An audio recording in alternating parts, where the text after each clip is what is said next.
Back in 2021, all we used to hear about was the Metaverse. Mark Zuckerberg, Facebook pioneer, changed the name of his whole social media conglomerate to Meta. And we heard about people buying and selling virtual land in this online reality and making millions. Since then, we've come out of the pandemic. People have had to adjust to going back to work and their daily lives. And the whole concept of the Metaverse has sort of died down for now. However, I think there's one company benefiting massively from this trend that is a bit of a sleeping giant that Wall Street hasn't really realized yet. They're posting extremely good growth numbers. They've got a really interesting ecosystem and they could massively benefit from the growth in online virtual worlds. The company I'm talking about is Roblox. If we take a look at the dynamic of this stock, what we've got is a company that went public in April 2021. Smart move. Equity prices were high, the market was very giving, and Roblox managed to fund itself with a lot of money. The share price was high, it came down and crashed with the rest of the market in 2022, and since then the shares are basically traded sideways. The fundamentals of Roblox are improving all the time, and they're about to unlock a massive new revenue stream that is going to change the whole fabric of the company. That's why I'm very bullish on this investment. Roblox originally started out as a physics engine in 2004, so it started out as a tool for people to basically build and simulate, and that's a key part of Roblox today. So the business acts very similar to a platform like YouTube, right? YouTube don't create most of the content that they profit from in the same way that most of the content is created by creators, people like me, right? And it's the same with Roblox. Developers on the platform create their content, other people play it. And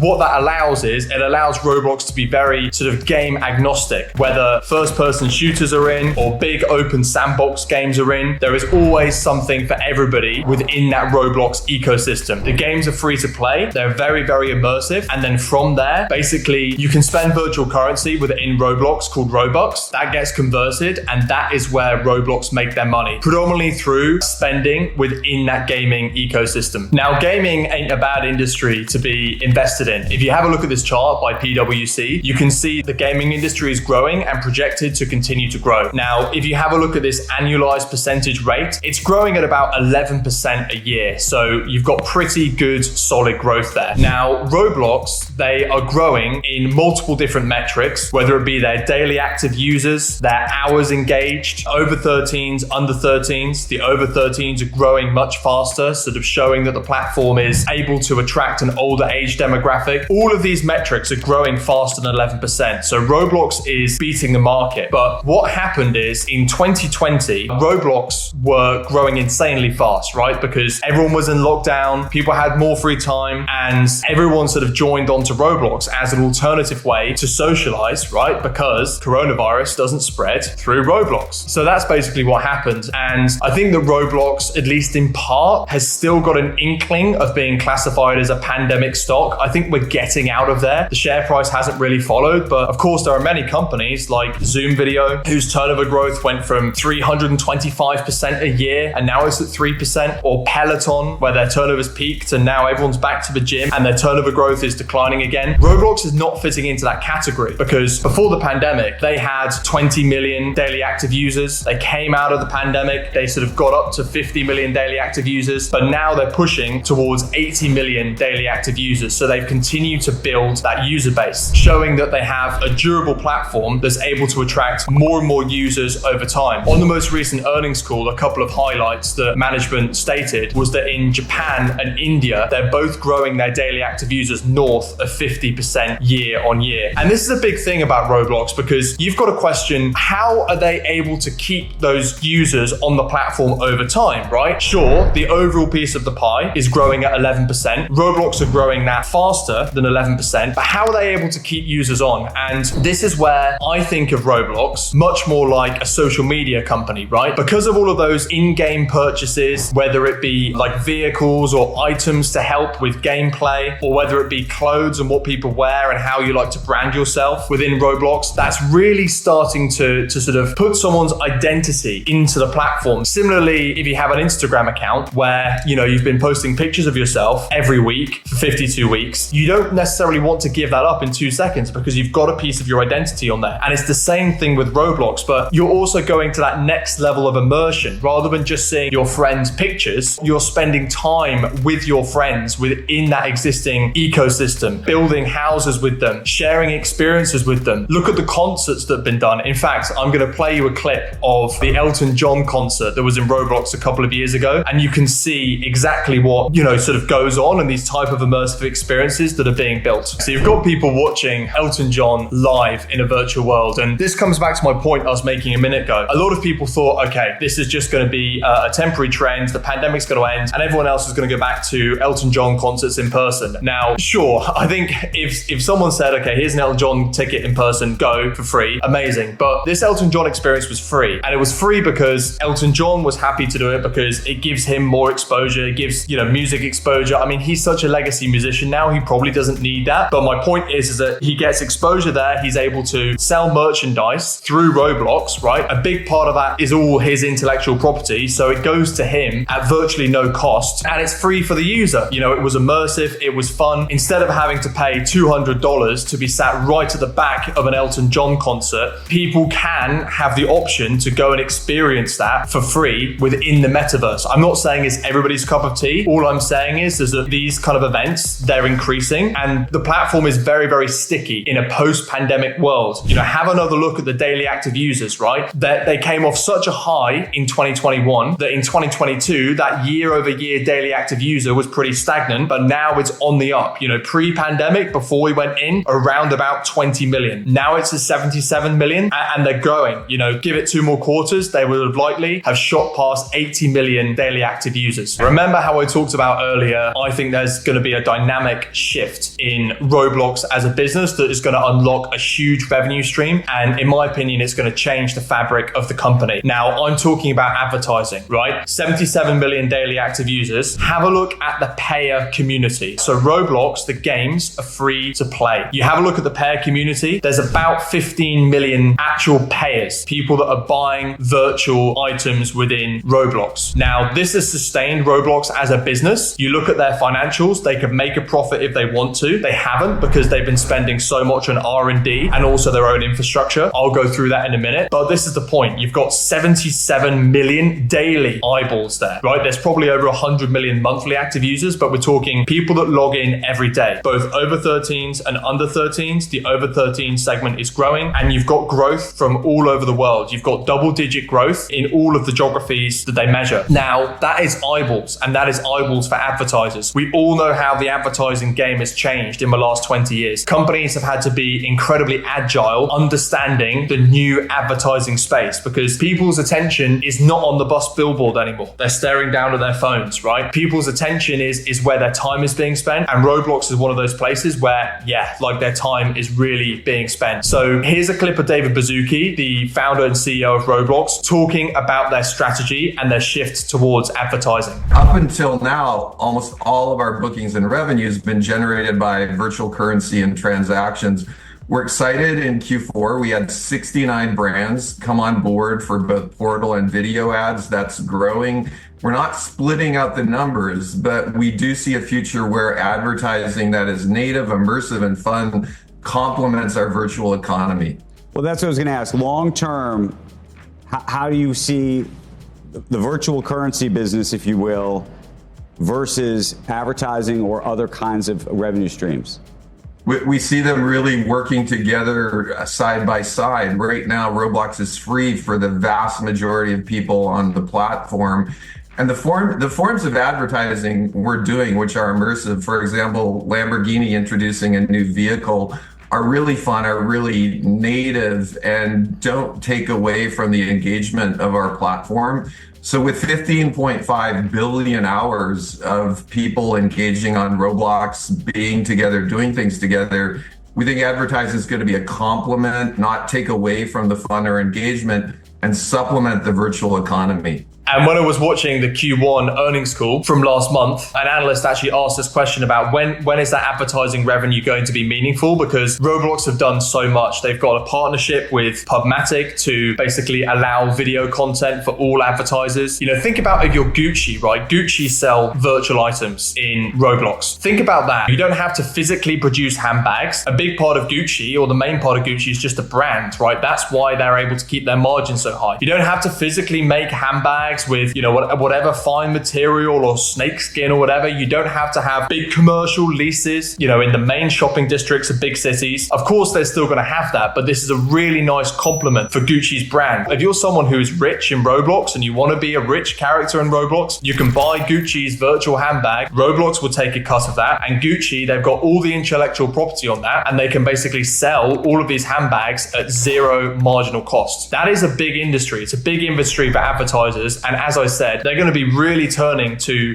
companies like Roblox because of that huge daily active user base. And what I was saying was, on that earnings call, an analyst asked a question and he said, when is this advertising revenue going to be meaningful? And the management team said, sort of by financial year 25, at some point, we're going to reveal how much of our business is going to be advertising. All I'm saying is they've got a huge user base, more than 60 million daily active users at the moment, that aren't monetized. And when they really start to ramp up this switch and get people more involved and are able to expose people to products and really just utilize the amount of people they've got in that ecosystem, Roblox's revenue and whole business model is really, really going to change. So there's clearly a reason that Wall Street doesn't like this stock. It's a $20 billion company, so it's not insignificant. There's going to be a lot of institutional investors that easily could get into Roblox, but they haven't. It hasn't been picked up yet. Initial hype when the market was really, really hot, when they IPO'd 3 years ago, and now all of a sudden the shares just sort of trade sideways in this range. What is it about the company? Why? And what are the catalysts that are going to be able to change that? Advertising, what I just mentioned, is obviously going to be a big one. I think that Roblox, they just need to clear up their financial statements a little bit. Wall Street, the big guys, they like seeing GAAP profitability. This is a really, really big thing because let me just take a minute to explain exactly how this works. So Roblox, as I mentioned, primarily generates revenue from the sale or exchange of currency from US dollars or Japanese yen or whatever it happens to be into that virtual currency. They receive that cash almost immediately. Most of those Robux are spent within 3 days of buying them, of converting them, right? But under the GAAP accounting rules, Roblox have to recognize that revenue over the entire life cycle of a player. And that entire life cycle segment has been going up and up and up and up. When I first invested in the company, it was 12 months. Now it's 28 months. So the example is that they've given, and take a close look at this. Let's say, someone spent $30 buying Robux. Because the entire life cycle of that player is estimated to be 28 months, they can only record $1 of revenue in month 1, then the next dollar in month 2. So for the first year, they would only have recorded $12 of revenue, right? But that person spent 30 and probably spent it all in a few days. That's the average. And then maybe even bought more Robux, but they need to keep deferring it. So first things first, on the income statement, there's a disparity between revenue and bookings, and bookings are higher. That's what we've got to really, really take note of here. So if you look at Roblox's cash flow statement, it's a lot more straightforward, okay? Secondly, and this is a little bit of a negative one, stock-based compensation is pretty high.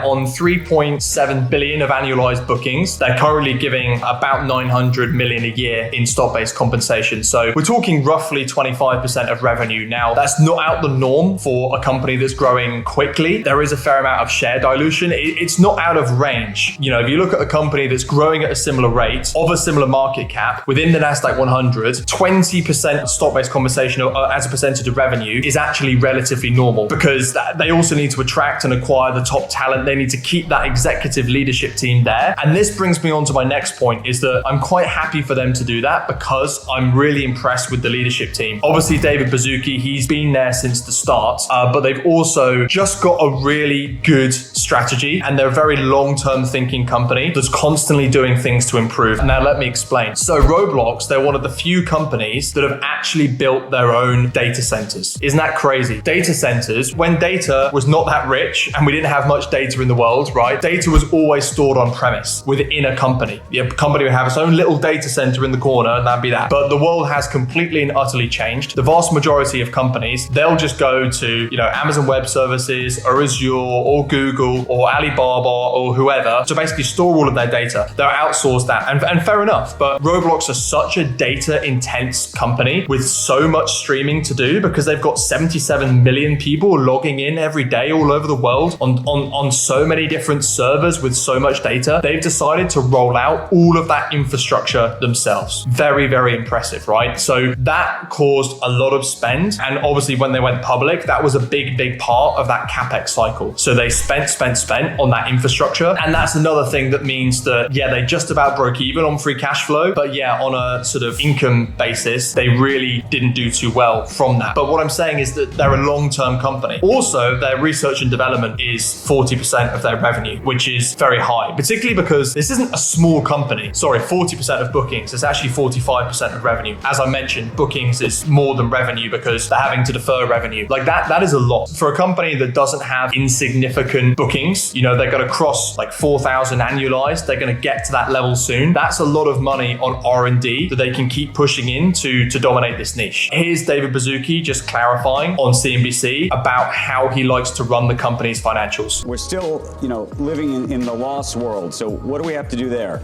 I want to highlight, we run our company on bookings and cash, and we generated a lot of cash in Q4. We generated over 140 million of net operating cash.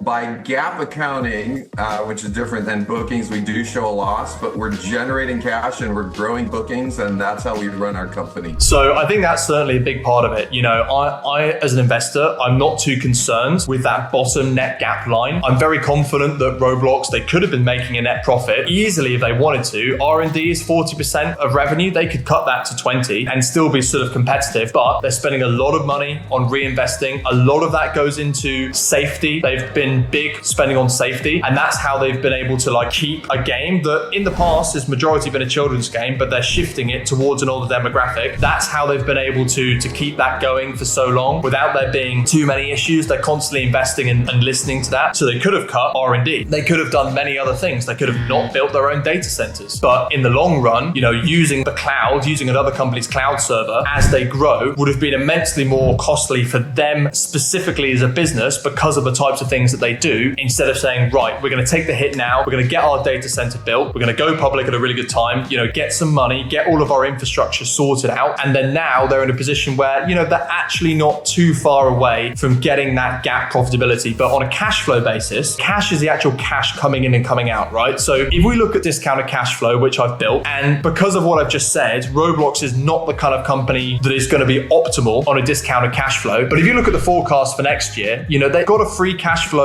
margin of 15% for next year forecasted. Analysts on average are forecasting just over 4 billion in turnover. And there's a big growth number there. There's a big growth shift because turnover is catching up with bookings. You've got to remember that. So we're talking about 4 billion. Bookings is going to be slightly more than 4 billion by the end of the year, but we're going to use turnover. And then that free cash flow is 418. So we're talking about 15% on that margin. So not bad. It's not bad as a margin. But what I'm saying is Roblox as a business, look in the bottom left, they have got mid-70s gross margin, meaning that if they wanted to run the business at 25% free cash flow margin, they probably could. Well, they would be able to, right? It's just they wouldn't necessarily have the same long-run growth trajectory that they would have before. You can see that actually, before they went public, they had a year of 45% free cash flow margin. And then after that, they had another year doing very, very well. And then their free cash flow margin sort of dipped negative when they spent on infrastructure. And now they're starting to build that positive again. And just so you can see, the capital expenditure absolutely ballooned when they were reinvesting and building out their platform. So again, this DCF on the share price of 32, it's showing $40 at the moment. But actually, if Roblox had set up their finances in a different way, this DCF would be showing between $50 and $60, meaning it's probably not the optimal way to value the company. And we've not got too much to go off. They're optimized for gross margins and the gross margins are stable. Other than that, we can only really go off the top line until they actually show what their optimized free cash flow margin could be, right? Because this is all based off projections. Now, last things last, this is their price to sales. Now, they're currently trading at price to sales of 7. You can see this over time. It was an absolutely ridiculous ratio back when they IPOs, and then they came down in 2022. The market was not good. You know, it was punishing growth stocks. Everyone thought Roblox was a pandemic stock. Yes, they're daily active users. They didn't grow too much year on year. Everyone was going back outside, but now they're back to steady, sustained growth. growth in multiple geographies and multiple age categories, and the market just hasn't really picked it up. So you can get the shares today for a price to sales of 7.1. And again, this is going to be off the GAAP SEC filed income statement. So their actual price to bookings is going to be slightly less than 7, which for a company, their guidance is sort of in the 16 to 17 range. They have long-term growth targets of 20%. So they're trying to sort of get to that 20% long-term growth. For a price to sales of 7 and this sort of gross margin, and the fact that, yeah, even though the cash flow is not optimal yet, I think that means you've got a good DCF. That's showing that Roblox shares are pretty good value right now. They really, really are. And remember the catalysts. This is the conclusion. They'll finish that infrastructure spending cycle. They'll get their data centers up and they'll bring in that advertising revenue. Once they really get meaningful advertising revenue, I think Wall Street is going to realize the potential of this company. If they can keep up their metrics and sustain daily active users, hours engaged, all of that kind of stuff. Once they can prove they've got a massive base that they can monetize, their revenue is going to grow at an increased rate because you've got that advertising spend. Then they get to a point, maybe they show GAAP profitability. And then I think because it's already sort of a 20 billion market cap company, that's where Wall Street can get really interested. And I think that is where these shares stop trading sideways and the opportunity is unlocked. Not financial advice. That's just my 2 cents on Roblox.